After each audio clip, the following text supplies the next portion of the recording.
Understanding lymphoma. आपको या आप जिनकी देखभाल करते हैं वैसे किसी व्यक्ति को लिम्फोमा का निदान किया जा सकता है। ये वीडियो आपको इस प्रकार के कैंसर के बारे में और ये आपके शरीर में कैसे प्रभावित करता है उसके बारे में अधिक समझने में मदद करेगा। आपके लिम्फेटिक सिस्टम यानी लसिका तंत्र आपकी प्रतिरक्षा प्रणाली का एक हिस्सा है जो आपके शरीर को संक्रमण और बीमारियों से सुरक्षित रखता है। ये अंगों और वाहिकाओं की एक प्रणाली है जो सूक्ष्मजीवों और बाहरी कणों को निकालने के लिए लिम्फ यानी लसिका तंत्र में से बहता तरल पदार्थ जिसको फिल्टर करती है यानी कि छानकर शुद्ध करती है। फिल्टर किया गया तरल पदार्थ आपके रक्त प्रवाह में वापस घुल जाता है। लसिका अंग जैसे कि लिम्फ नोड्स यानी लसिका ग्रंथि उनमें से सफेद रक्त कोशिकाओं का एक प्रकार जिसे लिम्फोसाइट्स कहा जाता है वे होते हैं। लिम्फोसाइट्स के दो मुख्य प्रकार बी कोशिकाएं और टी कोशिकाएं हैं। लिम्फोमा एक कैंसर है जो इन लिम्फोसाइट में उत्पन्न होता है। बी सेल लिम्फोमा सबसे आम प्रकार है।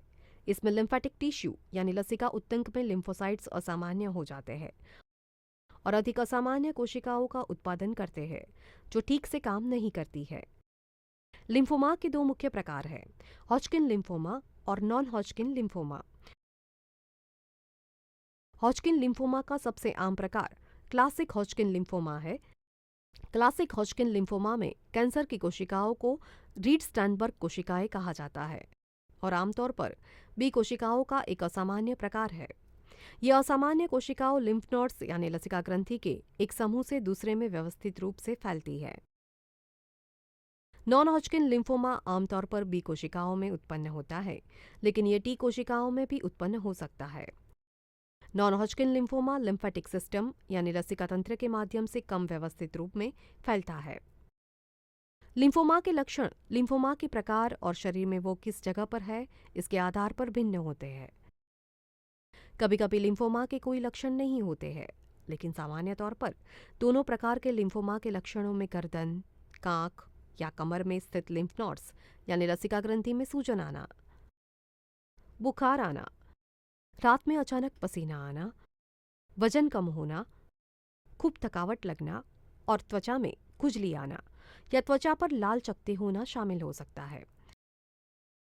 निदान के भाग के रूप में आपके डॉक्टर ये पता लगाने की कोशिश करेंगे कि ये बीमारी कितनी आगे बढ़ गई है और यदि ये फैल गई है या नहीं, और इस प्रकार को स्टेजिंग यानी चरण निर्धारित करना कहा जाता है।